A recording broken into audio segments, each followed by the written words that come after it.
Muhammadan abduhu wa rasuluh sallallahu alaihi wa ala alihi wa sahbihi wa man tabi'ahum bi ihsanin ila yaumiddin.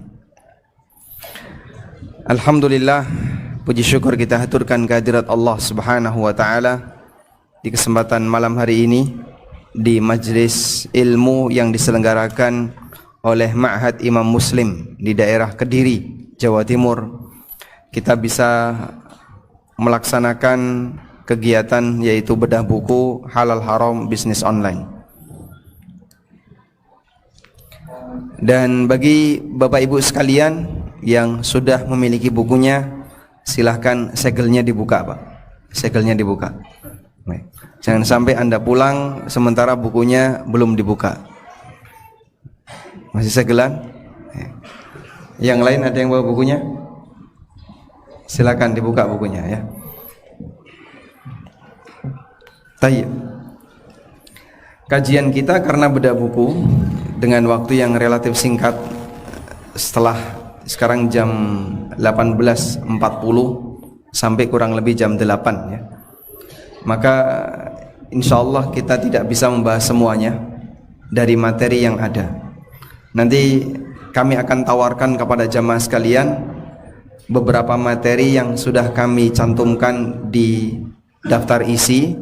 Anda bisa memilih materi mana yang nanti akan dikehendaki.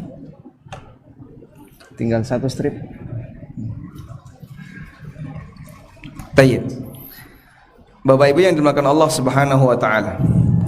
Sebelum kita membahas berkaitan dengan kasus dalam transaksi online, terlebih dahulu saya akan membahas tentang bagaimana metode yang digunakan oleh para ulama ketika mereka mengkaji kasus yang sifatnya kontemporer. Jamaah dimuliakan Allah. Pertama yang kita pahami bahwa dalil itu terbatas. Anda setuju nggak dalil itu terbatas? Dalil itu terbatas, setuju nggak? Nggak setuju? Setuju? Setuju? Atau nggak setuju? Dalil itu terbatas, ini kalimat salah atau benar? Benar. Baik. Dibatasi oleh apa? Dalil dibatasi oleh apa? Oleh nas. Maksudnya dibatasi oleh nas. Apakah dalil itu bisa bertambah? Adakah dalil yang baru yang muncul di zaman sekarang? Tidak ada. Baik. Sehingga dalil terbatas, dibatasi oleh apa? Oleh wafatnya Nabi sallallahu alaihi wasallam. Begitu beliau wafat, ada enggak wahyu yang turun? Tidak ada. Tidak sebagaimana keyakinan orang Syiah yang mereka beranggapan bahwa ketika Nabi sallallahu alaihi wasallam wafat, maka Jibril masih menurunkan wahyu kepada Fatimah, atau ada yang mengatakan kepada Ali bin Abi Thalib dan seterusnya. Kita meyakini begitu Nabi sallallahu alaihi wasallam wafat, maka sudah tidak ada lagi dalil yang turun. Tayyib. Yang kedua, bahwa kasus itu selalu muncul baru. Sifatnya tidak terbatas. Sekarang ada kasus, besok akan ada kasus lagi, besok akan ada kasus lagi, dan demikian seterusnya. Sehingga kasus selalu berkembang.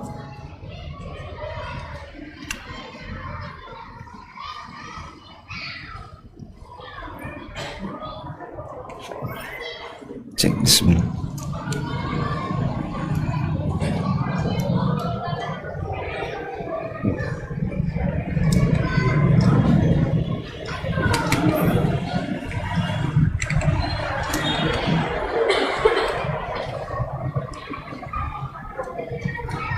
Cukup. Cek bismillah.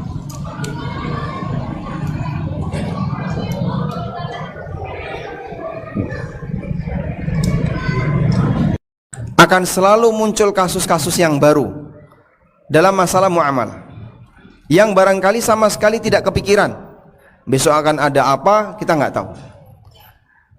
Yang menjadi pertanyaan adalah bagaimana dalil yang terbatas bisa menjawab kasus yang tidak terbatas. Sementara Al-Quran mengatakan wa nazzalnal Qur'ana tibyanan likulli syai'in, dan kami turunkan Al-Quran sebagai tibyan, sebagai penjelasan likulli syai'in, dalam segala hal. Bagaimana Al-Quran bisa menjawab semua kasus itu padahal ayat Al-Quran itu terbatas? Hanya ada 114 surat, nggak ada surat yang baru, dan jumlah ayatnya tidak mungkin berkembang karena wahyu tidak lagi turun. Tapi bagaimana mungkin ini bisa membahas dan menyelesaikan, memberikan jawaban terhadap kasus yang sifatnya tidak terbatas? Ada yang bisa ngasih jawaban?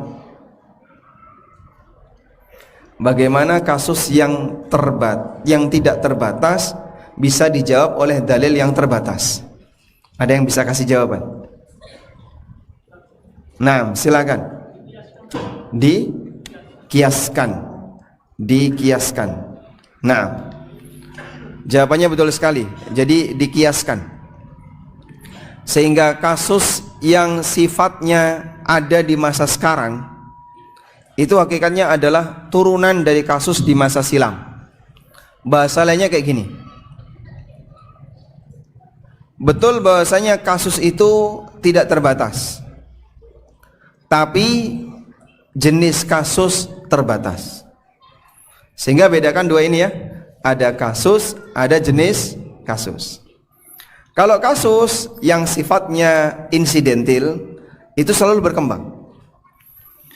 Tapi kalau jenis kasus yang sifatnya mencakup banyak kasus, kasus induk, itu sifatnya terbatas. Sehingga gambarannya kayak gini Pak ya, ada yang namanya mata uang digital, ada yang namanya transaksi pakai ojek online, ada yang namanya GoPay, OVO dan seterusnya, ada yang namanya saham, ada yang namanya forex dan seterusnya. Itu sebenarnya kalau kita tarik, maka mereka hanya mengerucut pada beberapa kasus yang sudah ada di masa Nabi SAW. Misalnya dalam masalah GoPay misalnya, ini lebih tepatnya kemana? Apakah ke wadiah ataukah ke utang? Nah, kasus wadiah dan utang sudah ada di zaman Nabi SAW. Atau orang menggunakan digital currency, mata uang digital.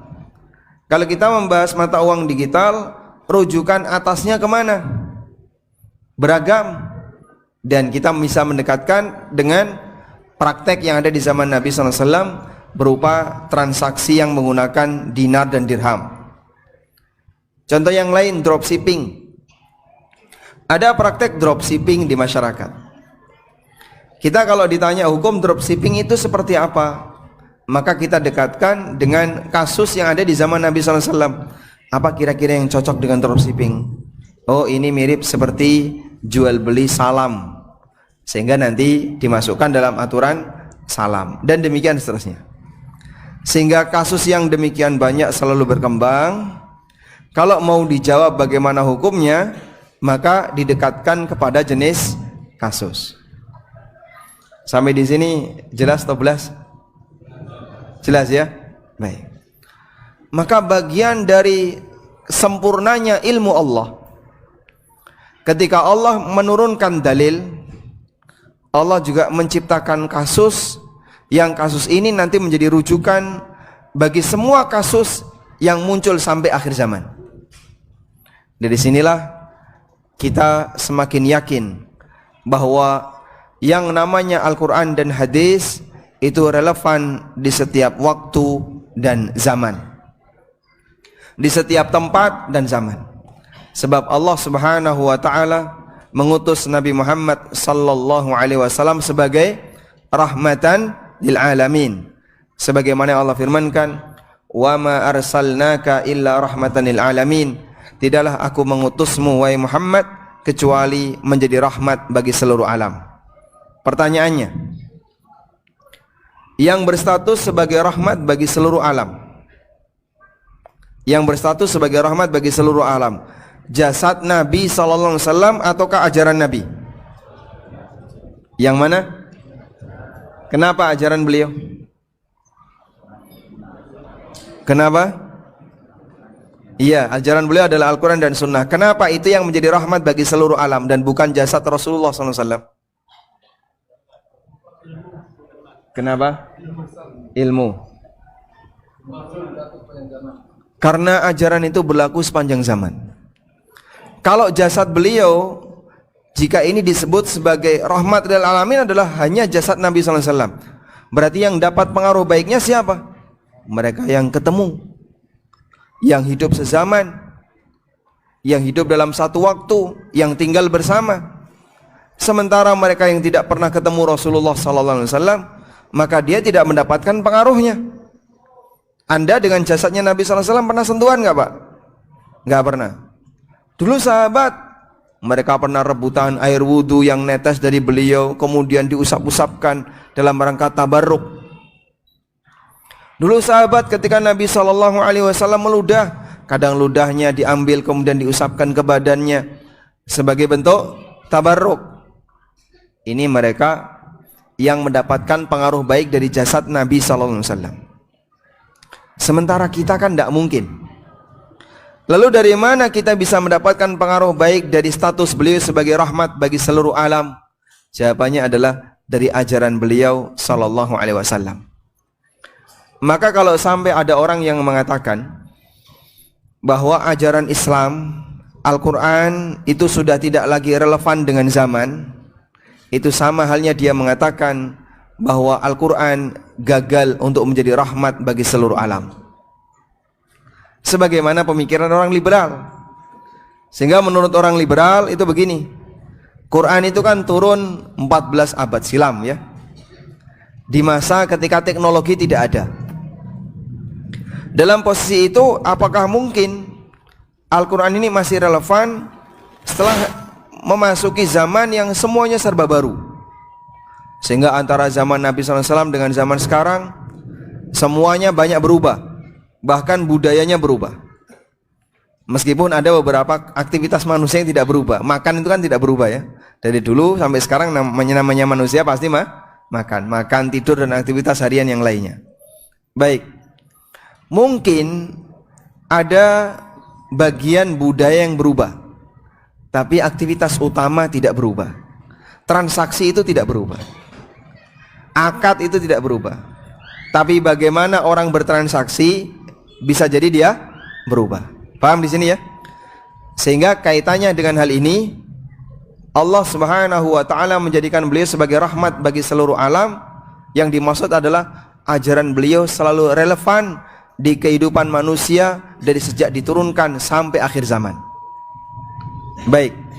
Berarti Pak, akan selalu ada yang baru dalam kajian-kajian terkait aktivitas manusia. Jawabannya betul.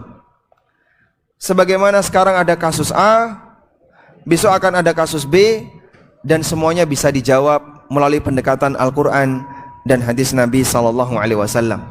Karena wahyu itu selalu relevan sampai akhir zaman. Metode seperti inilah yang digunakan oleh para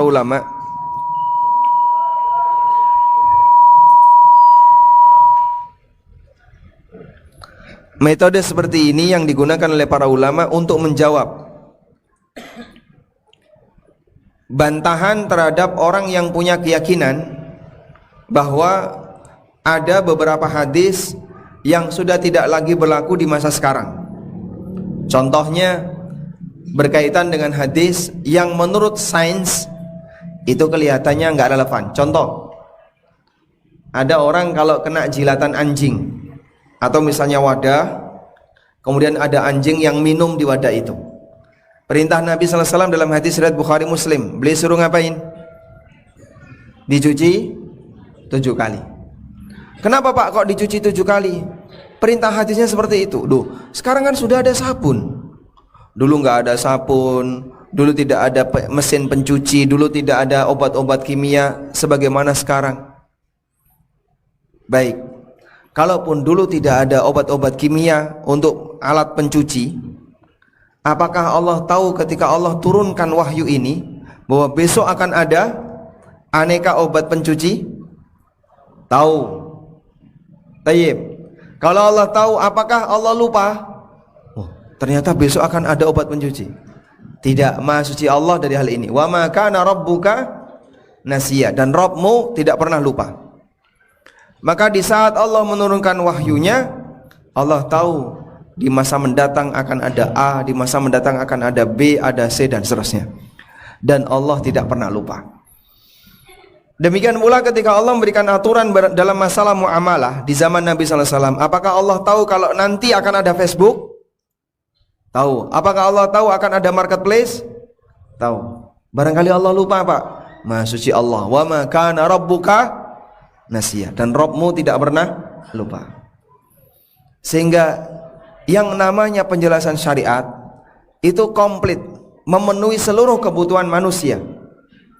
Sehingga di bagian ini hamba mendapatkan relevansi manfaat dari status wahyu yang dinyatakan oleh Allah Ta'ala sebagai rahmatan lil alamin. Baik. Selanjutnya, dalam masalah ibadah, Pak, apakah ini juga berlaku dalam masalah ibadah? Maksudnya gimana? Orang kan sekarang beribadah itu ada banyak fasilitas yang baru.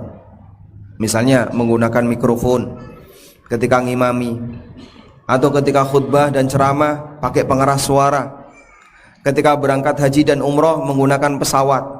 Itu kan baru semua. Dan dikatakan, katanya ada yang bilang itu bid'ah. Misalnya ya, kalau itu bid'ah seharusnya naik haji pakai onta atau umroh pakai onta dan seterusnya. Baik, bedakan dua hal ini antara tata cara ibadah dengan fasilitas ibadah. Keberadaan teknologi tidak mengubah tata cara, tapi keberadaan teknologi bisa melayani pelaksanaan orang dalam beribadah. Paham? Baik. Orang kalau nggak bisa membedakan ini, bingung dia ketika dia memahami tentang bid'ah itu apa sih? Katanya sesuatu yang baru, tapi kok ini ada orang pakai mikrofon dan seterusnya. Yang maksud dalam kategori bid'ah itu di posisi tata cara. Orang kalau membuat tata cara yang baru, nambah-nambahi atau ngurangi, ini kita katakan kamu telah berbuat hal yang baru dalam tata cara ibadah yang itu nggak boleh. Tapi orang memanfaatkan teknologi untuk memudahkan dia dalam beribadah, boleh atau tidak? Boleh. Sehingga keberadaan teknologi tidak mengubah tata cara, hanya saja teknologi digunakan untuk memudahkan pelaksanaan. Orang sholat pakai mikrofon dengan nggak pakai mikrofon, tata caranya sama atau beda? Sama atau beda, Pak? Sama. Orang ceramah tanpa pengeras suara, seperti ini ya, dengan pakai pengeras suara, tata caranya sama atau beda? Sama. Cuman ini media memudahkan orang untuk beribadah. Orang umroh antara yang pakai Toyota dengan pakai onta, tata caranya sama atau beda? Sama. Itu hanyalah fasilitas. Nah yang kayak gini kadang orang nggak bisa membedakan. Maka teknologi tidak mempengaruhi perubahan dalam kegiatan ibadah, tapi teknologi bisa dimanfaatkan untuk memudahkan orang dalam melaksanakan ibadahnya.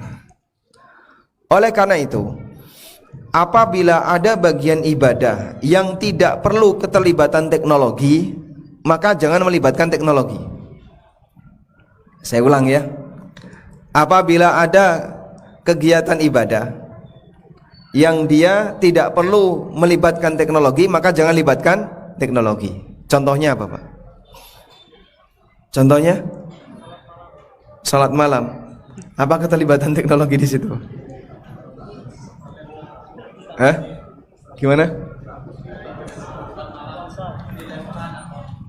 Di live kan atau tidak? Oh, dibuat status. Itu tindakan masing-masing orang ya, yang pengen pamer. Contoh, ya, contoh. Mati lagi. Bismillah. Cek. Bismillah. Bismillah. Alhamdulillah. Contoh, kita dalam menetapkan tanggal 1 Syawal, 1 Ramadan, 10 Dzulhijjah dan seterusnya, apakah butuh ilmu astronomi? Butuh nggak, Pak? Saya ulang ya. Dalam penetapan tanggal yang lebih sesuai sunnah, metode yang digunakan Nabi itu apa? Metode ru'ya. Metode ru'ya itu nggak pakai ilmu astronomi. Orang keluar lalu dia lihat di titik mana nanti matahari terbenam, di sekitar itulah hilal akan terbit. Sehingga kalau nggak ada mendung, tidak ada cuaca yang menutupi, maka orang akan bisa melihat hilal apabila sudah terbit secara umum ya. Baik, sebenarnya perlu nggak Pak dalam hal ini orang menggunakan ilmu astronomi? Pada asalnya nggak perlu, karena Nabi SAW mengatakan sumu li ru'yatihi wa aftiru li ru'yatihi. Berpuasalah kalian karena melihat hilal, dan berhari rayalah karena melihat hilal.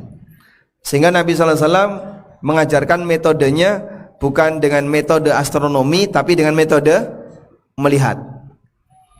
Maka kita tidak perlu menghadirkan ilmu ini dalam rangka menetapkan bagian itu. Itu contohnya ya. Sehingga ketika Rasulullah SAW sudah memberikan batasan seperti ini, maka teknologi tidak boleh ikut terlibat. Baik. Ada sebagian orang yang membuat rancangan grand design Masjidil Haram. Gimana bentuknya Pak? Matof itu bisa berputar sendiri. Ka'bah di tengah, tempat tawaf, matof artinya apa tadi? Tempat tawaf. Bisa berputar sendiri. Sehingga orang ketika mau tawaf tinggal masuk, duduk, dia muter sendiri. Apakah perlu seperti itu? Pertanyaannya, terus keterlibatan gerakan manusia di mana? Kalau ada orang yang tawaf pakai kendaraan, boleh nggak? Tawaf pakai kendaraan boleh nggak? Saya tanya ulang, tawaf pakai kendaraan boleh nggak? Boleh. Anda bawa mobil ke situ boleh. Dulu Nabi SAW pernah tawaf pakai onta, sehingga tawaf pakai kendaraan boleh. Cuman bukan semuanya harus pakai kendaraan. Maka bagi mereka yang mungkin capek, yang mungkin lemah, silakan pakai kendaraan. Atau mereka yang pengen nyantai, silakan pakai kendaraan. Tapi tidak semuanya. Sehingga bagian ini tidak harus dilibatkan teknologi sampai membuat gerakan berputar di daerah matof. Akhirnya yang tawaf gak gerak sama sekali. Gak perlu seperti itu. Paham ya? Baik. Maka itu contoh bagaimana hubungan ya antara relevansi syariat dengan perkembangan zaman. Alimahu man alimahu wa jahilahu man jahilah. Ada yang paham dan ada yang tidak paham. Mereka yang tidak paham yang dituduh syariatnya. Ini ada banyak perubahan yang baru, dan dalil-dalil yang kalian miliki gak cukup untuk membahas ini. Maka berarti dalil kalian sudah tidak relevan, harus diganti. Itu karena dia nggak paham. Kalau dia paham, dia akan gunakan metode yang namanya apa tadi? Kias. Dengan metode kias, maka orang bisa mensinkronkan antara kasus lama dengan kasus baru yang punya kesamaan ilah, sehingga hukumnya bisa disamakan. Baik. Selanjutnya, di buku Halal Haram Bisnis Online, di bagian awal saya kasih muqaddimah. Dan muqaddimah itu saya nyatakan muqaddimah harus Anda baca. Karena kalau nggak baca muqaddimah ini, nanti kajian lanjutannya akan lebih sulit untuk memahaminya. Baik.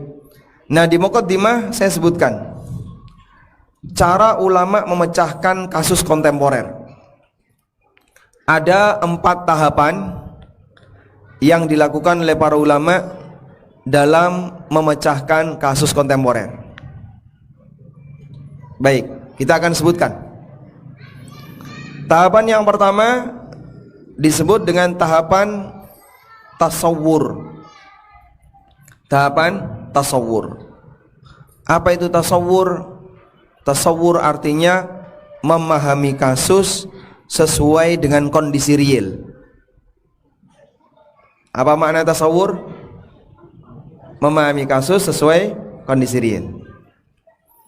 Tahapan tasawwur ini dibutuhkan data.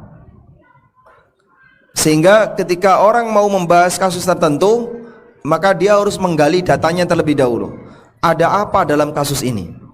Dia perlu tahu, dia perlu membaca, dia perlu ngerti dengan detail data yang ada di dalamnya. Itulah tahapan tasawur.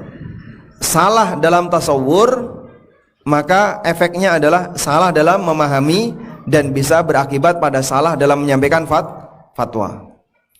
Maka ada ungkapan al-hukmu far'un an tasawwuri, bahwa hukum yang dinyatakan oleh seorang mufti itu turunan dari bagaimana cara dia memahami kasus. Saya kasih contoh. Ada seorang ustadz yang tinggal di daerah pelosok, jarang bersinggungan dengan aktivitas orang kota. Suatu ketika sang ustadz ditanya, "Pak Ustadz, saya sekarang punya bisnis baru. Saya mau buka franchise. Saya jualan hotdog." Begitu dengar itu Pak Ustadz kaget. Dia buka kamus bahasa Inggris. Hot, panas, dog, kire. Kire panas, haram. Padahal maksud penanya mau tanya tentang franchise-nya, tapi fokusnya Ustadz di kata hotdog. Akhirnya Ustadz menyimpulkan transaksi kamu haram. Kamu jualan barang haram. Kenapa dia bisa menyampaikan kayak gitu? Karena salah tasawur. Sehingga ketika orang salah dalam menggambarkan sesuatu, dia akan menyampaikan sebuah fatwa yang menyimpang. Makanya Anda ketika bertanya tentang kasus yang Anda alami, kunci utama adalah jujur dan terbuka. Anda tidak boleh kemudian menyembunyikan sebagian dan membuka sebagian. Karena ketika disembunyikan sebagian, yang lain ditutupi, bisa jadi sang ustadz memahami berbeda. Saya pernah dapat WA dari salah satu jamaah yang ada di Jakarta. Dia bilang seperti ini, "Pak, kalau saya punya proyek, terus saya bagi hasil, itu boleh atau tidak?" Ya. Kalimat seperti ini, pertanyaannya, jika hanya ini, maka mungkin jawabannya apa? Boleh. Namanya bagi hasil, apa salahnya? Cuman waktu itu saya kepo, Anda bagi hasil dengan siapa? Terus dia jawab, dengan orang dalam. Wah, Masya Allah. Orang dalam ini dalam mana? Dalam rumah, dalam masjid, atau dalam mana? Akhirnya saya tanya lagi, maksudnya orang dalam siapa? Maksudnya adalah pegawai di instansi itu. Dia ketika bertanya, bagian ini ditutupi. Sehingga yang dia sampaikan, saya punya proyek, lalu bagi hasil. Dari sini contoh, ada orang yang ketika bertanya kadang ada bagian yang ditutupi. Dan banyak ternyata kejadian seperti itu. Ada misalnya salah satu jamaah yang tanya, selesai tanya saya kasih jawaban, tiba-tiba nelpon lagi, "Mohon maaf Pak, tadi ada data yang belum saya sampaikan." Baik, nah yang bicara kan dokter dulu.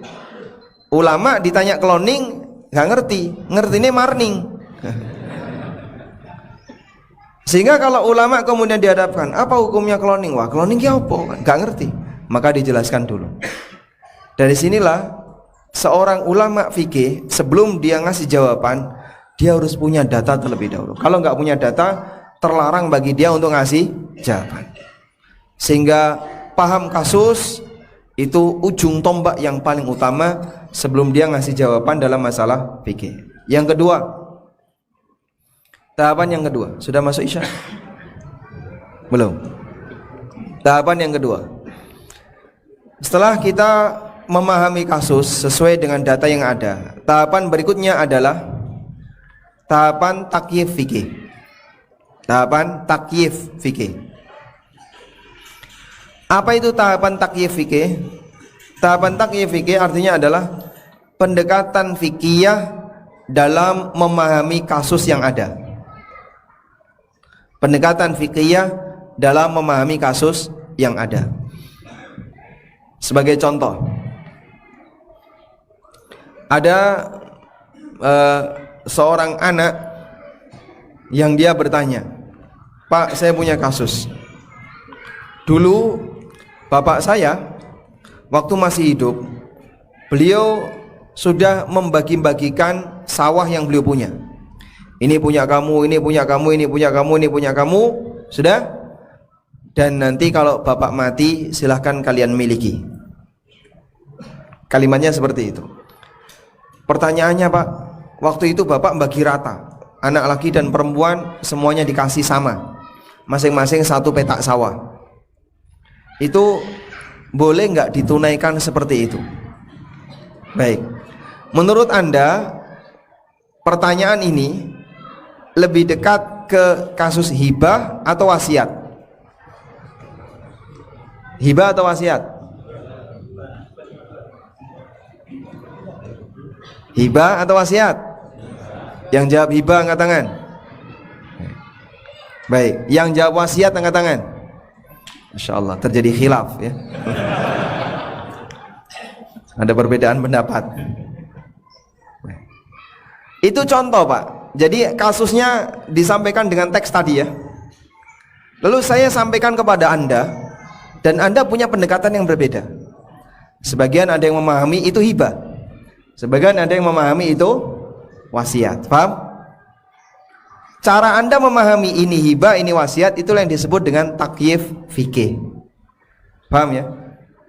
Pendekatan fikih dalam memandang kasus. Baik, terlepas dari apakah pandangan Anda itu benar atau tidak, itu bukan urusan saya ya. Yang jelas Anda punya pemahaman yang berbeda. Contoh yang lain. Kita belum ngasih jawaban. Terus jawabannya yang benar apa Pak? Nanti dulu di belakang ya. Biar Anda nggak pulang duluan. Contoh yang lain misalnya, Anda top up sejumlah uang ke saldo e-money, GoPay atau OVO atau ShopeePay dan yang lainnya. Baik. Dan nanti ketika Anda belanja, Anda menggunakan saldo itu untuk pembayaran. Paham di sini? Pertanyaannya, saat Anda top up saldo tadi, akad apa yang lebih mendekati? Akad memberi utang, akad titip uang, akad menghibahkan uang, atau akad menukarkan uang antara uang kartal dengan uang digital? Ada 4 kemungkinan. Menurut Anda yang lebih dekat yang mana? Titip atau utang? Atau saraf? Mungkin ada yang bilang titip, ada yang mengatakan oh enggak Pak, itu memberi utang, sehingga saat saya top up itu aslinya saya mengutangi uang kepada provider penyedia layanan itu. Nah itu contoh perbedaan dalam cara pandang. Itu yang disebut dengan apa? Takyif fikih. Paham ya? Nah dalam melakukan takyif fikih, kejelian ilmiah seorang dai dituntut dalam hal ini. Makin jeli, makin bagus dalam menetapkan takyif fikih. Sehingga kadang ada diskusi di antara para ustadz di grup WA misalnya. Ada kasus seperti ini, ada yang bilang oh itu A, itu B, itu C dan seterusnya. Semakin jeli dalam memperhatikan kalimat-kalimat yang ada, takyif fikihnya makin kuat. Dan itu butuh mumarosah, itu butuh latihan. Makin sering berlatih, nanti akan makin mudah bagi dia untuk menetapkan takyif fikih yang benar. Makanya perbedaan pendapat di antara para ustadz itu salah satunya dipengaruhi oleh jam kerja ya. Jam terbangnya, semakin sering terbang ya, maka semakin lancar dia dalam melakukan takyif fikih. Tapi kalau baru pertama-tama mendekati tentang masalah yang bersangkutan, mungkin akan sulit bagi dia untuk memahaminya. Baik, tentang bagaimana jawabannya, kita adzan dulu atau langsung sholat? Adzan dulu? Baik, kita akan dengarkan adzan isya terlebih dahulu, dan setelah itu kita lanjutkan insyaallah ta'ala. Wassallallahu ala nabiyyina Muhammadin wa ala alihi wa sahbihi wasallam.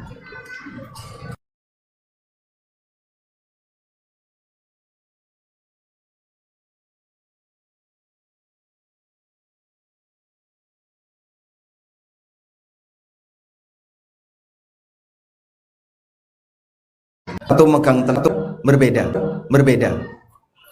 Bahasa lainnya kayak gini. ibarat ada 3 orang buta disuruh untuk megang gajah. Yang satu megang telinga, yang satu megang belalai, yang satu megang badan. Selanjutnya mereka diminta cerita, gajah itu seperti apa. Yang megang telinga bilang, gajah itu tipis, lebar. Yang megang belalai bilang, gajah itu bulat, panjang. Yang megang perut, gajah itu besar, ya, dan seterusnya.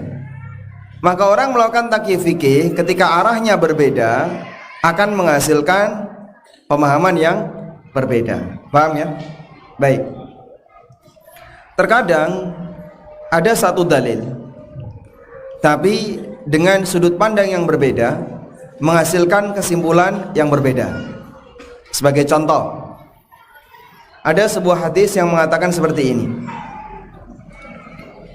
Ini butuh serius ya. Baik. Hadisnya berbunyi seperti ini. Dzabihatul janin dzabihah ummihi. Dzabihatul janin dzabihah ummihi. Baik. Anda kalau menyembelih kambing atau menyembelih sapi, lalu di dalamnya ada janinnya yang sudah utuh, tapi dia belum dilahirkan, perlu disembelih atau tidak? Janin ini perlu disembelih atau tidak? Atau biasanya langsung dicacah-cacah? Ya? Perlu disembelih enggak? Perlu. Perlu. Kenapa? Iya, sudah bernyawa. Misalnya ya, sapi itu hamil berapa bulan? 9. Misalnya sapi hamil sakit lalu disembelih. Dah? Kemudian janin yang ada di dalam sehat. Di usia 9 bulan siap untuk dilahirkan. Itu perlu disembelih atau tidak?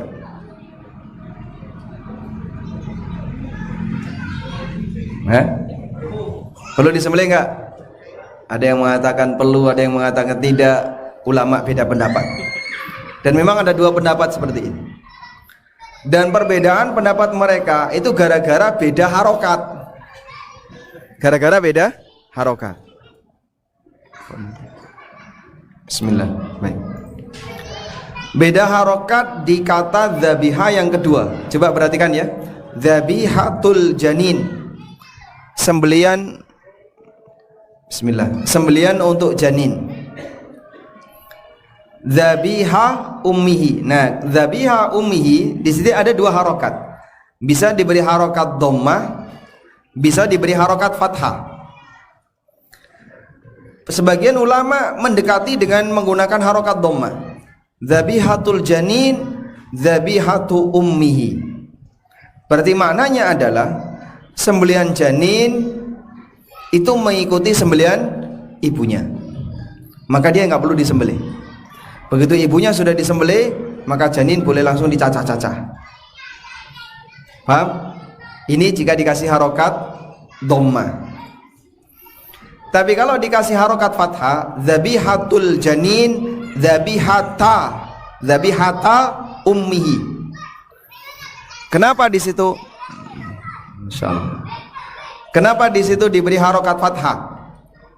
Diberi harokat fathah mansubun bihadfi harfil jar. Dia dimansub karena membuang huruf jar di depannya. Takdirnya kalau diasumsikan jadinya dzabihatul janin ka dzabihati ummihi. Ka, ada huruf K. Huruf jar K yang artinya apa? Seperti.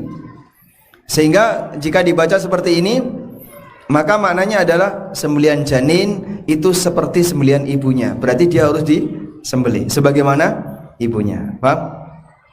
Hanya beda harokat, beda hukum. Halal haram itu Pak. Itu sudah menyangkut masalah halal haram. Hanya perbedaan harokat. Dan ada satu disertasi dalam masalah ini, judulnya Asarul Lughah fil Fiqhil Islami. Pengaruh bahasa dalam masalah ijtihad di dunia fikih. Dia sebutkan salah satu contoh kasusnya seperti ini. Itu berkaitan dengan pendekatan terkait harokat yang itu pengaruhnya karena masalah bahasa. Contoh yang lain, Ada orang ngasih hibah, lalu dia tarik kembali. Nabi SAW ngasih peringatan, al-aidu fi hibatihi kal kalbi yaqi'u thumma yakulu qai'ah. Orang yang menarik kembali hibahnya itu seperti anjing yang muntah, lalu dia makan muntahannya. Dah? Menurut Anda, berdasarkan hadis ini, berarti menarik kembali hibah itu boleh atau tidak? Boleh atau tidak? Boleh? Boleh atau tidak? Ada yang jawab tidak? Baik, ada yang jawab tidak. Terjadi beda pendapat ulama. Ulama beda pendapat. Baik. Yang mengatakan tidak boleh, mereka bilang Nabi SAW membuat permisalan yang sangat tidak baik. Karena orang yang menarik kembali hibahnya itu diibaratkan muntahan. Kegiatan menarik seperti makan kembali muntahan, orangnya seperti, dan itu perumpamaan yang sangat buruk. Maka berarti menarik kembali hibah kasusnya seperti ini. Hal yang buruk ya. Baik. Pendapat yang kedua, boleh menarik kembali hibah. Loh kenapa? Kalau kamu lihat anjing, dia muntah, terus makan muntahannya. Bagi anjing makan muntahan boleh atau tidak? Wahai anjing, haram, jangan kau makan muntahanmu. Begitu? Anjing makan muntahan, bagi hukum bagi anjing itu boleh enggak? Hah? Boleh. Berarti menarik kembali hibah hukumnya boleh. Subhanallah. Haditsun wahid. Satu hadis. Beda pendekatan, jadi beda apa? Beda dalam membuat kesimpulan. Itu berkaitan dengan pendekatan dalil. Kalau tadi kan pendekatan kasus ya. Baik. Oleh karena itu, tahap berikutnya pasca tahap takyif fikih adalah tahap tangkih fikih. Kalau di buku Halal Haram Bisnis Online, saya kasih istilah takhrij fikih. Anda juga bisa kasih nama tangkih fikih. Tangkih fikih itu seperti ini. Ada banyak teori dalam satu masalah. Ini nggak mungkin semuanya benar. Yang mungkin hanya benar salah satu. Cuman yang benar salah satu ini yang mana? Butuh proses namanya tangkih fikih. Proses tangkih fikih itu gimana Pak? Uji teori. Perlu dilakukan uji teori untuk membuktikan mana dari sekian teori ini yang paling bisa bertahan, sehingga kita anggap sebagai teori yang paling benar. Paham di sini? Baik. Cara uji teorinya gimana? Cara uji teori adalah dengan dibenturkan kepada kejadian real yang ada. Ketika dia bertahan, berarti teori ini yang lebih benar. Itu tahapan yang disebut dengan tangkih fikih. Sehingga proses tangkih fikih itu pemilihan dari sekian banyak takyif fikih tadi, mana yang kira-kira mendekati kebenaran. Paham ya? Baik. Contoh dalam kasus tadi, ada anak yang menyampaikan, bapak dulu waktu masih hidup, beliau telah membagi seluruh sawahnya kepada anak-anaknya, mulai anak 1 sampai anak yang kelima. Ini punya kamu, punya kamu, punya kamu, sudah. Dan nanti silahkan kalian miliki setelah bapak mati. Baik. Anda menjawab itu hibah. Ada yang menjawab itu wasiat. Sudah? Terus yang benar yang mana? Coba dilihat dengan jeli kalimatnya. Orang tua menggantungkan perpindahan hak milik itu pasca kematian. Dan tindakan memindahkan kepemilikan yang digantungkan dengan kematian, naqlut tamlik ba'dal maut, memindahkan kepemilikan yang digantungkan dengan kematian, itu ciri khas wasiat. Ini nanti saya lepas kalau saya mati, itu ciri khas wasiat. Maka yang lebih tepat ini dipahami sebagai wasiat. Bedanya apa sih antara hibah dan wasiat? Kalau hibah itu dikasihkan waktu masih hidup. Dan ini sertifikatnya, silakan kalian bagi. Bapak sudah nggak punya lagi, semuanya sudah menjadi milik kalian. Nah itu hibah. Tapi kalau bapaknya bilang nanti setelah bapak mati silahkan kalian miliki, berarti kepemilikan digantungkan dengan apa? Kematian. Itu artinya apa? Wasiat. Paham? Baik. Maka Anda melakukan tangkih, ini lebih dekat ke wasiat. karena digantungkan dengan kematian. Berarti hukum hibah nggak berlaku, hibah keliru dalam masalah ini. Yang benar wasiat. Muncul pertanyaan, loh tapi wasiat untuk ahli waris kan nggak boleh. Nah ketika itu jadi wasiat diberikan kepada ahli waris, hukumnya nggak boleh, jadinya batal.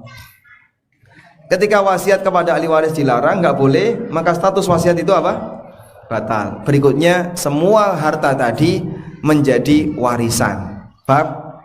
Jadi tahapan penyelesaiannya Anda pahami dulu kalimat ini wasiat atau hibah. Baik Pak, ini yang lebih benar wasiat. Tahapan berikutnya, wasiat untuk ahli waris nggak boleh berdasarkan hadis la wasiat ahli waris, tidak boleh ada wasiat untuk ahli waris. Baik, ketika wasiat itu batal, maka status harta itu kembali jadi warisan.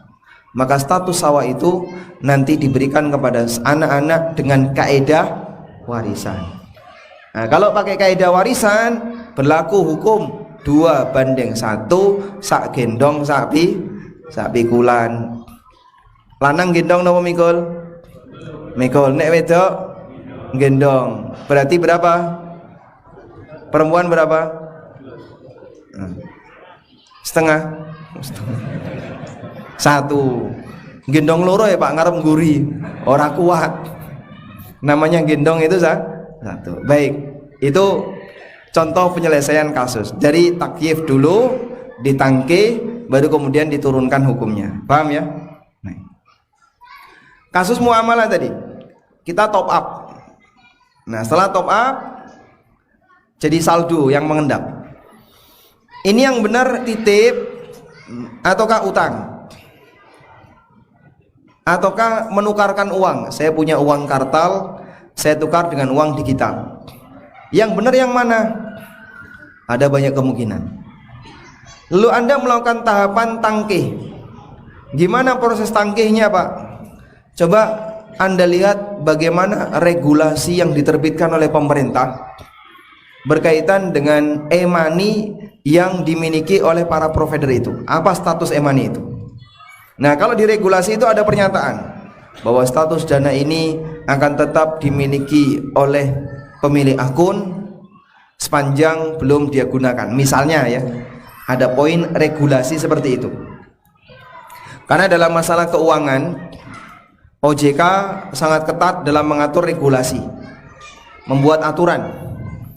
Ada regulasi-regulasi. Dari regulasi itulah kita tahu aturan alur dari keuangan ini. Alurnya ke arah mana? Nah, dari situ nanti kita bisa turunkan berarti ini lebih dekat ke utang ataukah wadiah ataukah yang lain. Paham insyaallah? Baik. Dan wallahu taala alam, memang dalam hal ini para asatidzah beda pendapat. Sebagian asatidzah memahami saldo GoPay itu titip.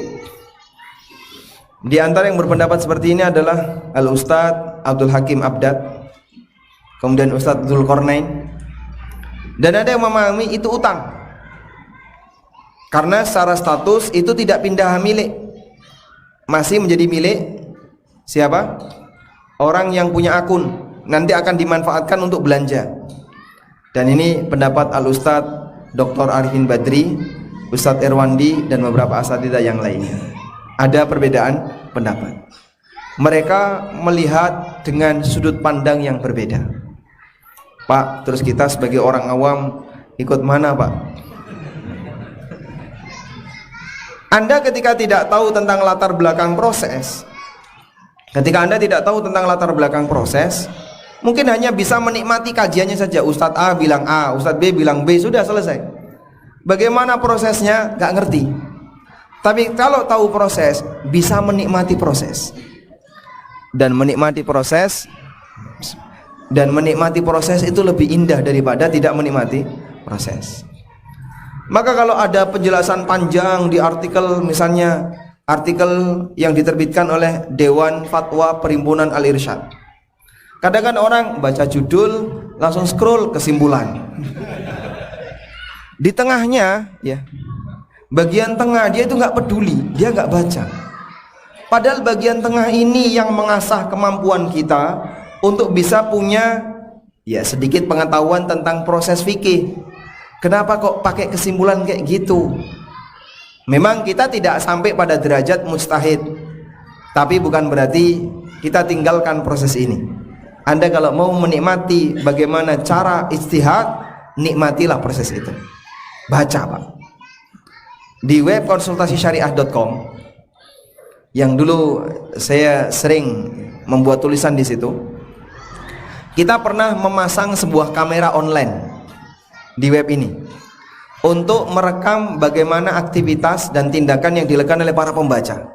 Ternyata betul Pak, kita web konsultasi syariah itu bounce rate-nya tinggi.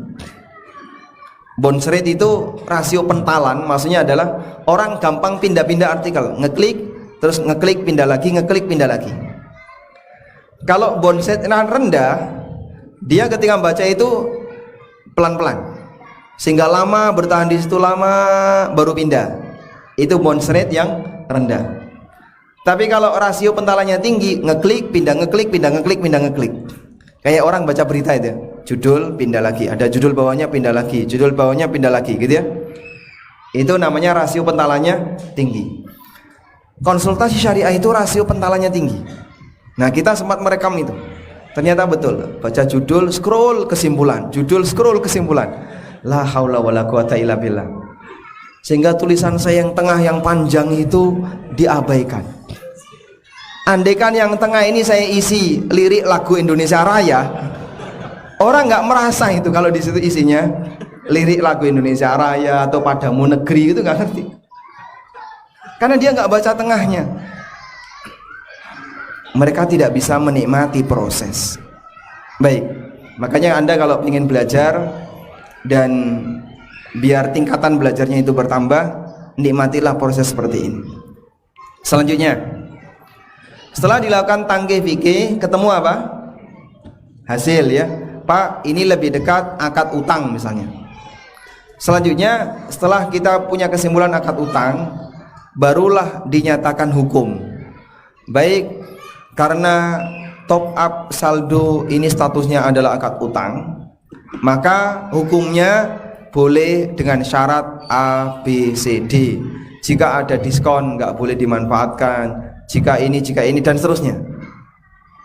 Bagian terakhir ini disebut dengan takrir ahkam. Bagian terakhir disebut takrir ahkam. Apa itu takrir ahkam? Memberikan kesimpulan hukum terhadap kasus yang sudah dipelajari. Ada? Berarti ada berapa tahap? Coba disebutkan. Tasawur, takyif fikih, tangkih fikih, takrir ahkam. Dan 4 proses ini bisa jadi butuh waktu yang panjang. Sehingga kalau ada jamaah yang bertanya, langsung dikirim WA, tolong Pak Ustadz segera jawab, saya tunggu, urgent banget, please. Menurut kamu, kira-kira orang yang jawab ini apakah tidak bertanggung jawab terhadap jawabannya? Kalau asal lempar, kadang ada sebagian penanya, antum jawab saja boleh atau tidak, sudah. Kalaupun kita hanya bisa menjawab boleh atau tidak misalnya, apakah melihat kasus itu kemudian gak mikir dulu? Mikirnya itu butuh 4 tahapan tadi lah Pak.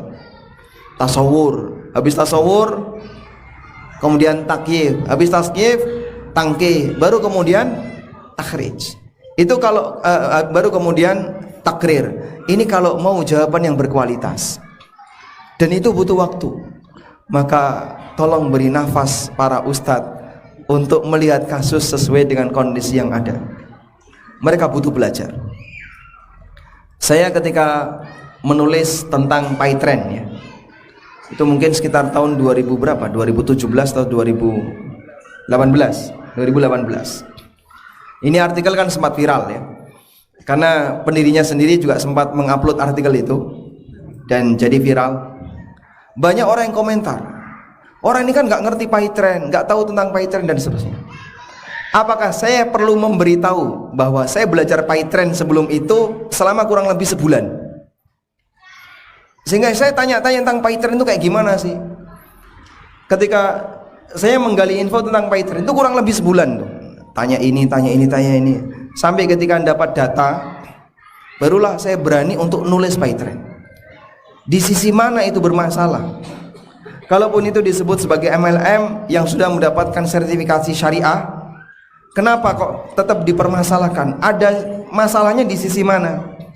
Ada 4 artikel yang saya tulis tentang PyTrade, sehingga komentar dia nggak paham dan seterusnya.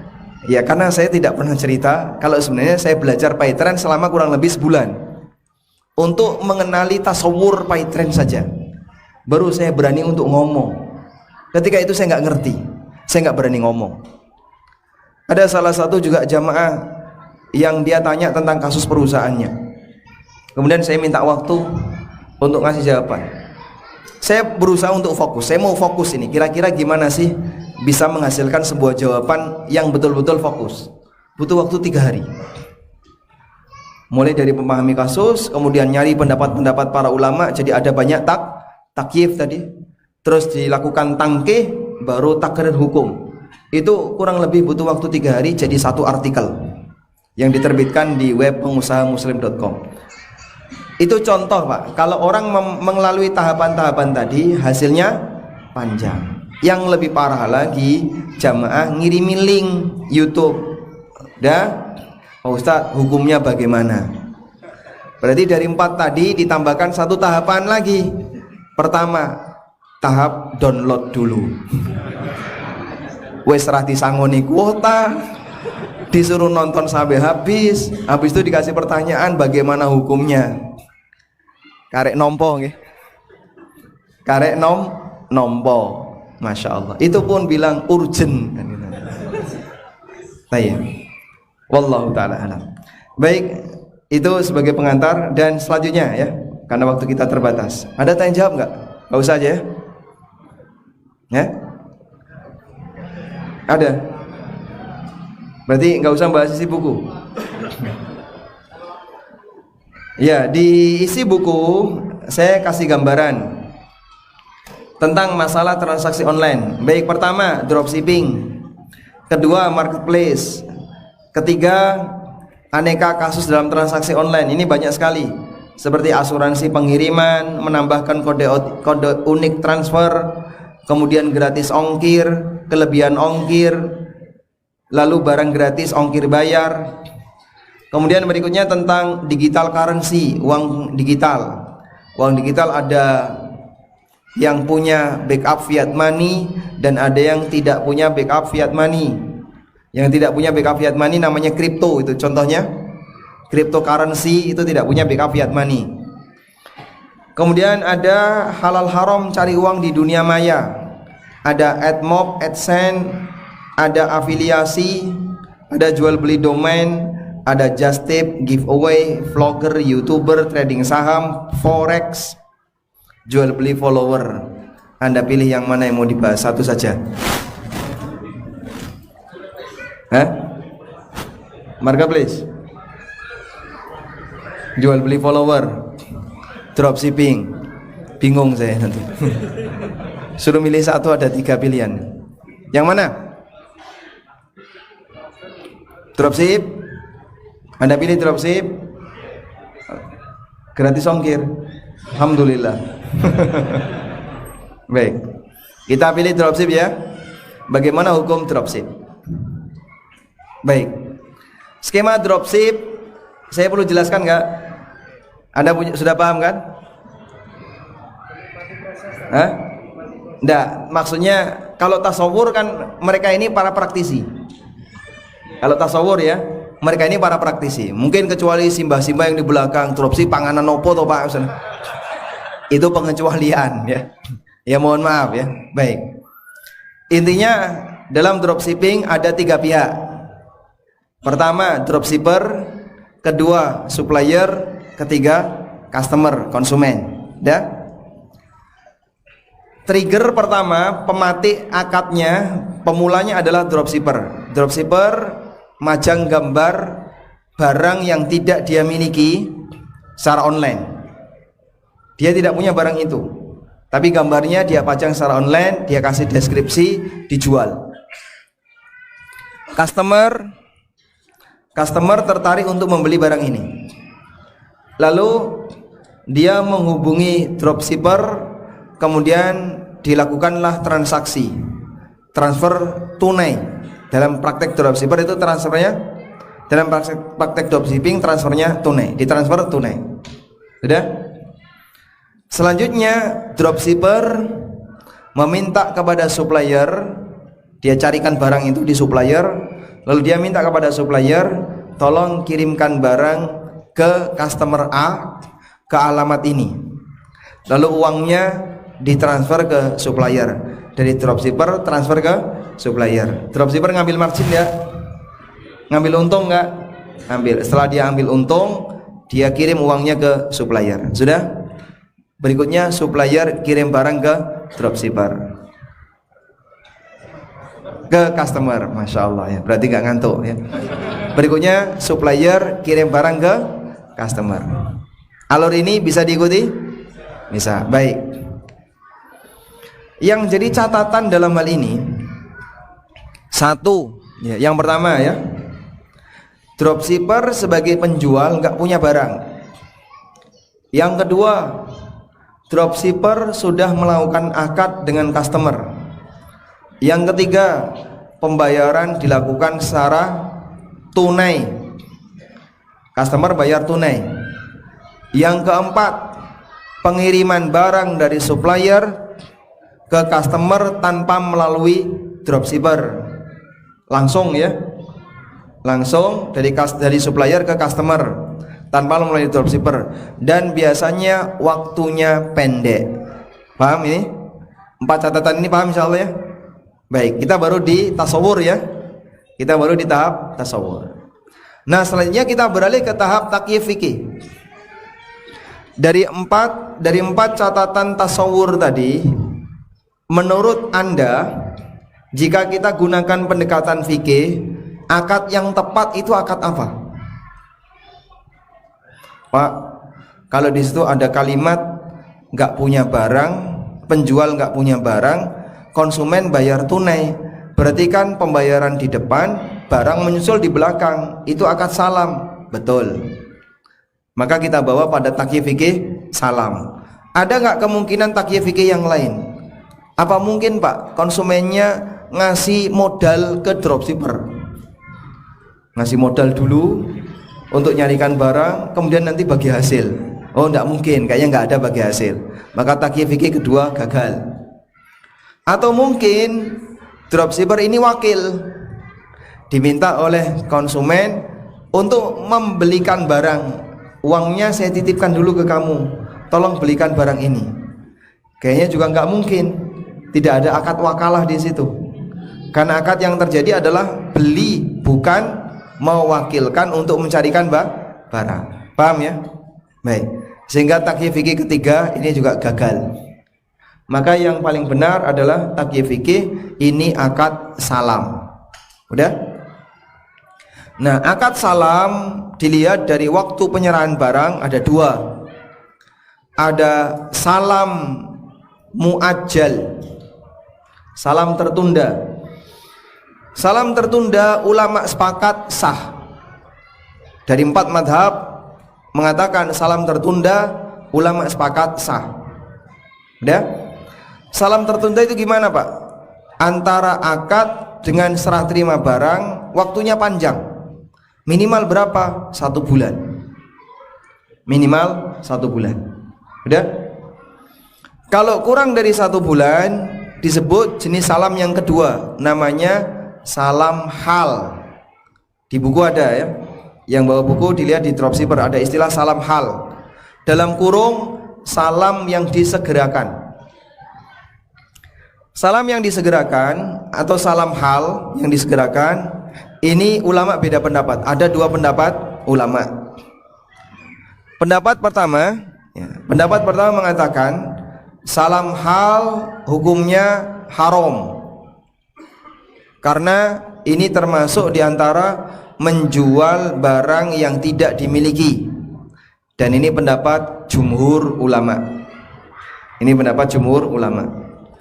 Pendapat yang kedua, salam hal hukumnya boleh. Dan ini pendapat yang kedua, ini pendapat Syafi'iyah. Ada khilaf dalam masalah ini. Sudah? Nah, praktek dropshipping tadi kan waktu penyerahannya pendek. Akad hari ini dropshipping tadi, barang bisa sampai di konsumen. Barangnya bisa sampai di konsumen mungkin dalam waktu 3-4 hari. Apalagi ketika transaksinya antar Jawa. Dropshippernya ada di Kediri, konsumennya ada di Jogja, suppliernya di Surabaya. Sehingga orang Jogja, konsumennya orang Jogja transfer ke Kediri, Kediri transfer ke Surabaya, barang dikirim dari Surabaya ke Jogja. Mungkin hanya cukup waktu 3 hari atau 4 hari. Berarti kurang dari berapa? Kurang dari 1 bulan. Ketika kurang dari 1 bulan, berarti statusnya salam hal. Maka dalam salam hal ada 2 pendapat. Jumhur mengatakan dilarang, sementara Syafi'iyah mengatakan boleh. Udah? Nah, kalau Anda mau jadi dropshipper yang mengikuti pendapat jumhur, maka ditulisi di web, disampaikan bahwa barang yang Anda beli akan kami kirim sebulan lagi agar dropshipping kita sesuai dengan pendapat jumhur. Kira-kira apa yang terjadi? Rapayu. Ya coba dia transaksi sekarang, barangnya sebulan lagi. Orang yang gelem. Loh, tapi kan biar sesuai dengan pendapat jumhur. Ya itu urusan kamu. Cuman konsumen nggak bakalan mau. Dia pengennya transfer sekarang, barangnya cepat segera sampai. Maka kok sampai menunda sekian hari atau sekian bulan, tidak akan ada yang bersedia. Paham di sini? Nah, terus kesimpulannya boleh nggak Pak itu dropshipping itu Pak? Ya Anda madhabnya apa? Hah?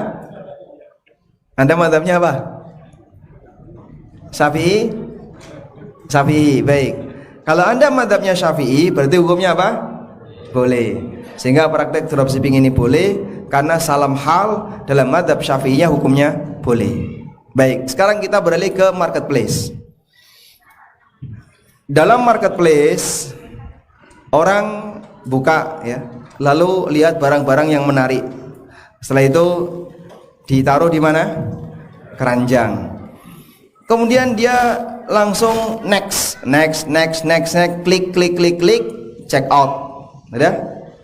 Sepeser pun tidak berkomunikasi dengan pemilik barang. Transaksi dilayani oleh platform, oleh mesin online, platform. Udah? Selesai transaksi, check out, bayar. Barang dikirim. Baik, ini kasusnya, tasawurnya. Kira-kira takyif fikihnya gimana itu? Itu kan berarti jual beli, tapi tidak ada ijab kabul, Pak. Iya nggak? Kenapa nggak ada ijab kabul? Antara konsumen dengan pemilik barang tidak pernah berkomunikasi. Sama seperti Anda berjualan atau membeli minuman di showcase vending mesin, masukkan uang 10.000, pencet minuman, keluar minuman, gitu ya. Penjualnya ada nggak ini? Hah? Penjualnya ada nggak? Nggak ada. Kalau penjualnya nggak ada, raiso dodolan. Hah? Penjualnya ada nggak? Ada, tapi tidak di tempat. Penjualnya ada, tapi tidak di tempat. Kira-kira transaksinya yang terjadi apa ini? Jual beli tanpa ijab kabul. Nah, itu dalam bahasa fikih muamalah disebut dengan baik mu'atoh. Baik mu'atoh. Baik mu'atoh itu boleh nggak Pak? Dalam madhab Syafi'iyah dilarang, jumhur membolehkan. Ada? Sehingga marketplace itu dalam madhab Syafi'i nggak boleh. Kalau jumhur boleh. Madhab Anda apa? Hah? Maleh. Madhabnya apa? Jumhur. Gak konsisten. Dropshipping milik Syafi'iyah, marketplace milik jumhur. Maka madhab kita adalah mengikuti siapa yang membolehkan. La haula wala quwata illa billah. Masya Allah. Tapi kan nggak apa-apa tuh Pak Ustadz ya gitu. Kok iso nggak apa-apa itu piye. Baik, masing-masing akan punya konsekuensi. Ini masalahnya halal haram ya. Dalam mazhab Syafi'iyah, transaksi tanpa ijab kabul, vending mesin, marketplace, itu terlarang, transaksinya haram, batal, karena tidak ada ijab kabul. Makanya di Indonesia tidak ada marketplace bermadzhab Syafi'iyah sing duwe non muslim. Tayyib. Wallahu ta'ala alam. Paham insyaallah ya? Nah, nanti kalau mau berlatih lebih banyak, Anda mungkin bisa baca di buku Halal Haram Bisnis Online. Karena di situ saya juga sebutkan contoh-contoh kasus, kemudian bagaimana cara penyelesaiannya. Apa hukumnya mengikuti affiliate baik di Shopee, TikTok maupun yang lainnya? Nah, bisnis afiliasi di buku itu juga saya sebutkan. Kesimpulannya ada dua. Pertama, apabila dalam menjadi member affiliate itu gratis, maka tidak masalah, karena prosesnya sama sebagaimana proses mewakilkan untuk menjualkan barang, hukumnya boleh selama gratis. Tapi kalau berbayar, satu, atau disyaratkan belanja, dua, hukumnya nggak boleh. Kenapa kalau berbayar nggak boleh? Goror. Contoh sederhana ya, afiliasi kayak gini. Saya seorang developer, membuka lahan, ada 100 kapling yang saya buka. Bapak datang mendaftar, Pak, boleh nggak saya jadi broker untuk 100 kapling Bapak? Saya mau ikut menjualkan. Kemudian saya syaratkan, oh silahkan, tapi syaratnya kamu harus bayar ke saya 50 juta. Siap. Akhirnya broker tadi bayar ke saya 50 juta. Baik, saya kasih kesempatan ke kamu untuk menjualkan 100 kapling ini selama 1 tahun. 1 unit yang closing, yang laku, kamu saya kasih 5%. Udah? Paham kasus? Nah. Ternyata dari model seperti ini banyak yang laku. 100 tadi 80 laku, maka dia untung. Sebaliknya, andaikan dari 100 itu nggak ada yang laku, rugi berapa? 50 juta. Sehingga bayar 50 juta itu yang dia dapat adalah peluang pasar, membeli peluang pasar. Dan jual beli peluang itu masuk kategori jual beli goror. Paham ya? Sehingga kalau ada orang pengen jadi afiliator, tapi dia diminta untuk bayar, kamu bayar dulu 200.000, nanti kamu boleh memasarkan. Saat dia bayar 200.000, lalu dia memasarkan, ada nggak jaminan laku banyak? Nggak ada. Kalau nggak laku, hilang 200.000. Paham? Maka dalam hal ini afiliasinya goror. Wallahu a'lam. Tapi kalau gratis insya Allah tidak masalah. Masya Allah. Assalamualaikum warahmatullahi wabarakatuh. Waalaikumsalam warahmatullahi wabarakatuh. Transaksi di dalam Masjidil Haram, lalu bagaimana hukumnya saat kita berjualan di marketplace? Apa hukumnya? Masjidil Haram. Oh, transaksi di dalam Masjid Haram, bukan Masjidil Haram ya. Transaksi di dalam masjid, haram. Lalu bagaimana hukumnya saat kita berjualan di marketplace dan saat kita beribadah di masjid ada orderan saat kita di masjid? Apakah termasuk kategori di atas? Termasuk. Berarti saat ada orderan Anda ke toilet, terus melayani orderan di toilet. Kalau nggak pengen keluar ya, kalau mau ya keluar, kalau mau melayani keluar. Tapi kalau misalnya di belakang ada toilet, saya nggak pengen keluar ya, kamu ke toilet, silakan dilayani di toilet.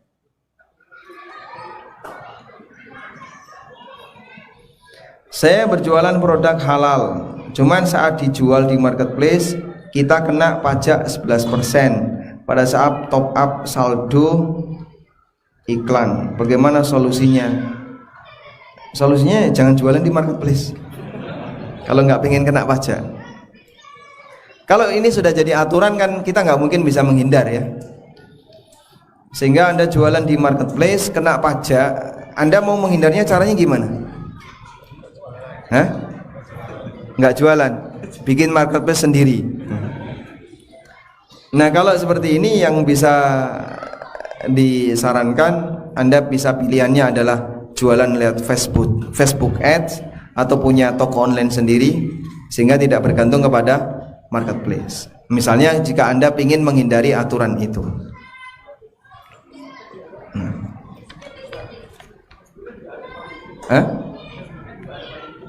Facebook Ad ada pajaknya juga? Nggak ada? Atau gimana? Ada? Ada atau enggak? Bisa ada, bisa nggak ada?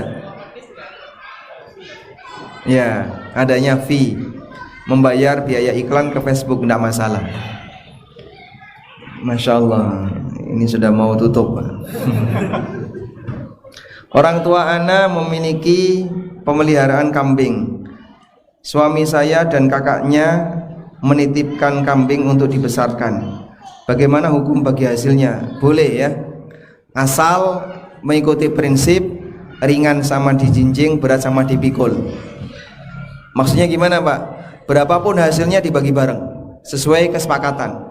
Persentase bisa 50-50, 60-40, bebas. Tapi tidak boleh kayak gini. Apabila tidak boleh buat kesepakatan kayak gini ya. Anak pertama punya yang punya kambing. Anak kedua dimiliki oleh yang merawat kambing. Kayak gini nggak boleh. Karena jadinya goror. Kok bisa Pak? Kambing itu ketika dirawat berhasil melahirkan anak pertama. Dah? Setelah itu cerai. Anda ini wes pegatan kayak gini, bagaimana dia bisa? Maka tidak ada jaminan akan punya anak yang kedua. Sehingga ketika tidak ada jaminan berarti hak yang merawat nanti bisa jadi hilang. Terus yang benar gimana? Hasilnya berapapun anaknya bagi bersama sesuai kesepakatan. Saya punya usaha hias mahar, hantaran, dekor, sewa. Apakah boleh bermuamalah dengan orang non muslim? Muamalah yang mubah dengan non muslim Allah tidak melarangnya. La yanhaakumullahu 'anil ladzina lam yuqatilukum fid din wa lam yukhrijukum min diyarikum an tabarruhum wa tuqsitu ilaihim. Allah enggak melarang kalian berbuat adil dan berbuat baik kepada orang kafir yang tidak memerangi kalian dan tidak mengusir kalian dari negeri kalian. Untuk muamalah mubah. Nah, sekarang hantaran mantenan orang kafir itu mubah atau haram? Mubah atau haram? Mubah. Kenapa? Itu sifatnya perkara mubah. Tapi kalau Anda terlibat dalam ritual akadnya, nah mungkin nggak boleh ya. Ini nanti akan di tempat ibadah lalu ada doa-doa. Nah, Anda menyediakan fasilitas itu, nggak boleh yang kayak gini. Tapi kalau sebatas hantaran mahar, insya Allah tidak masalah.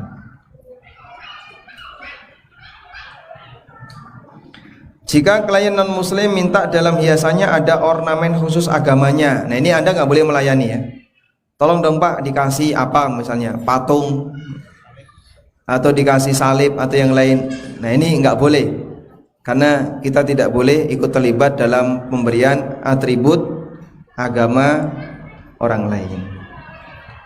Sehingga mungkin Anda sampaikan sebagai disclaimer, kami tidak melibatkan agama. Kami nanti sedia seperti ini, setelah itu Anda tambah-tambahin silahkan, itu bukan urusan kami. Namun kalau kita turut memasang, tidak boleh.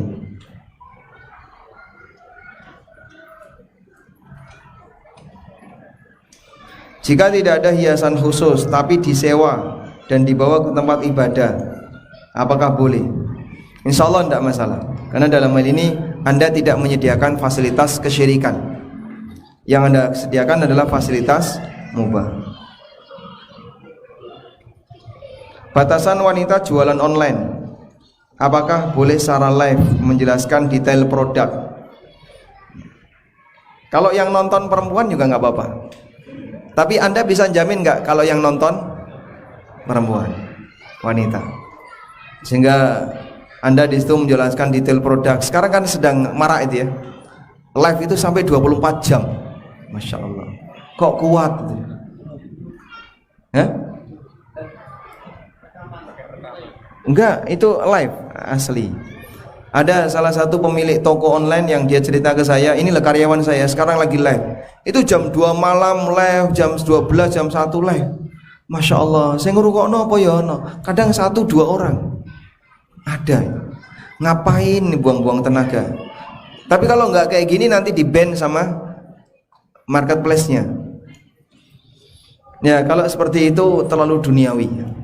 Udahlah kita nggak ikut yang praktek kayak gitu sampai mempertahankan 24 jam, dan itu karyawan sampai 3 kali gantian, nggak tidur itu Pak. Shift 1 sampai jam sekian, shift 2 sampai jam sekian, yang satu nyuting, yang satu ngecipris di depan. Bolehkah wanita membuat konten dengan dubbing suaranya sendiri? Ya, pada prinsipnya selama itu tidak dibutuhkan dengan menggunakan wanita, artinya nggak urgent, nggak mendesak untuk menggunakan wanita, sebaiknya jangan gunakan wanita. Tetap kita berprinsip gunakan suara lelaki. Namun kalau Anda bisa pastikan ini yang nonton hanya wanita, dan kita ngasih syarat yang boleh nonton hanya wanita, misalnya insya Allah tidak masalah. Jadi di depan dikasih disclaimer, dalam video ini akan memperdengarkan suara wanita. Apakah Anda wanita? Kalau iya silakan lanjut.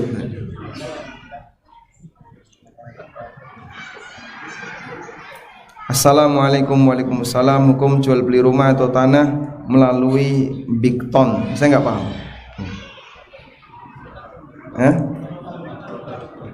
Apa ya? Breakdown. Jasa apa ya? Jasa properti, kayak marketplace properti gitu. Breakdown. Ya sama sebagaimana marketplace yang lain.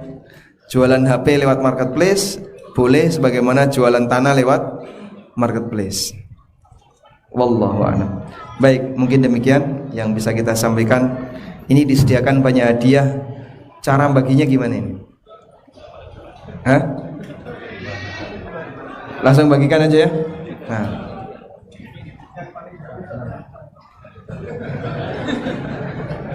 Angkat tangan Pak. Pertanyaannya.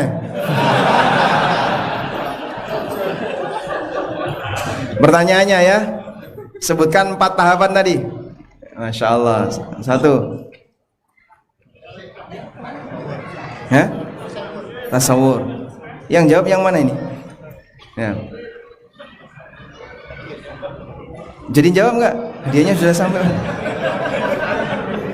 Ya.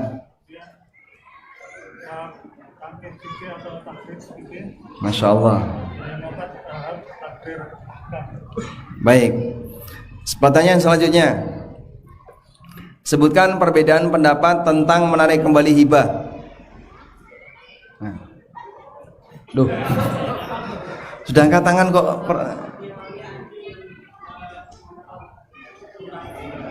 Perbedaan pendapat ulama. Nah, silakan. Sebagian ulama membolehkan, sebagian ulama tidak membolehkan. Dengan alasan yang tidak membolehkan? Yang tidak membolehkan karena itu gambaran yang buruk, maka dilarang. Gambaran yang buruk. Sedangkan yang membolehkan karena anjing tidak mengenal haram. Masya Allah, barakallah.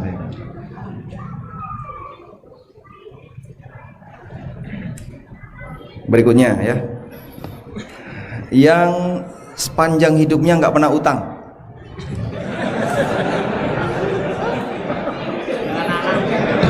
Hah? Kelas berapa? Kelas 4. Masya Allah. Ini pertanyaan khusus dewasa.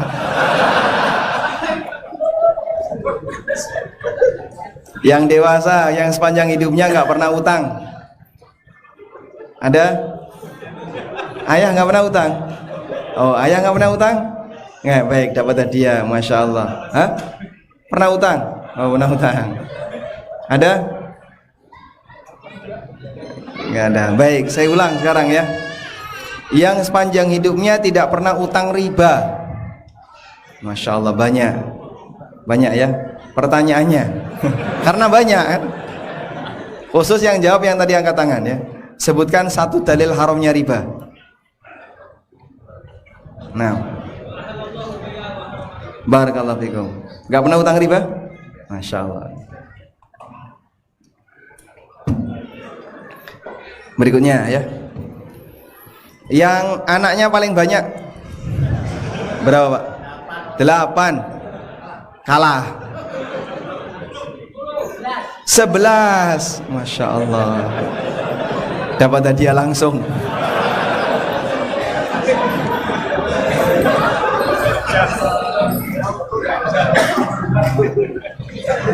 Baik, selanjutnya gimana? Baik, yang mertuanya paling banyak berapa Ustadz? Mertuanya 3. Masya Allah, kok ganjil Win? Hah? 4 atau 3? 3. Masya Allah, dapat hadiah langsung. Tak kasih 2 Ustadz ya.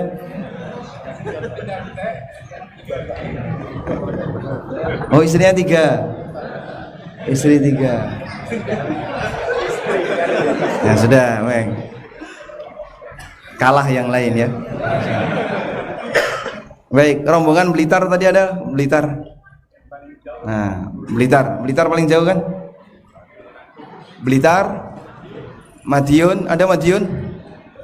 Mana Madiun? Baik, Madiun menang. Pasuruan, lebih jauh Pasuruan.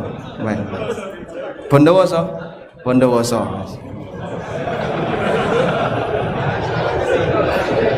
Alhamdulillah. Walhamdulillahirabbil alamin, wassallallahu ala nabiyyina Muhammadin wa ala alihi wa sahbihi wasallam. Subhanakallahumma wa bihamdika asyhadu an la ilaha illa anta astaghfiruka wa atubu ilaik. Wassalamualaikum warahmatullahi wabarakatuh.